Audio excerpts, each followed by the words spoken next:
اهلا وسهلا بيكم في الحلقه الخامسه من مونديال الانديه مع جيمي. اول ماتش هنتكلم عنه مان سيتي والوداد اللي خلص 2-0. الشوط الاول هدف مبكر للسيتي عن طريق فودن، الهدف الثاني عن طريق دوكو من ركنيه. الشوط الثاني كان فيه طرد ريكو لويز ودوت خامس طرد في البطوله.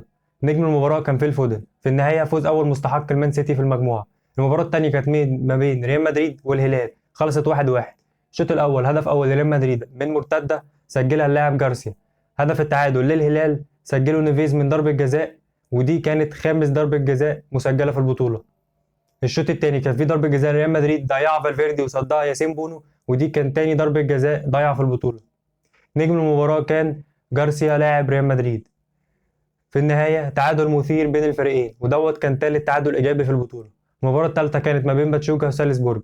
المباراة خلصت 2-1 لسالزبورج. الشوط الأول هدف أول لسالزبورج عن طريق لاعب من الكيان. هدف التعادل لباتشوكا في الشوط الثاني عن طريق اللاعب جونزاليز من أول ضربة حرة مباشرة في البطولة. الهدف الثاني لسالزبورج عن طريق كريم إناسيو من رأسية. نجم المباراة مش عايزين نتكلم عليه. أول فوز لسالزبورج في المجموعة. المباراة الرابعة كانت ما بين يوفنتوس والعين. المباراة خلصت 5-0. الهدف الأول عن طريق كولومواني من رأسية. الهدف الثاني عن طريق كونسيساو. الهدف الثالث عن طريق يلدز من تسديدة رائعة من بره ال 18. الهدف الرابع عن طريق كولومواني من انفراد. في الشوط الثاني هدف خامس عن طريق كونسيساو. نجم المباراة كان كولومواني. وأول فوز ليوفنتوس في المجموعة. رب الحلقة تكون عجبتكم.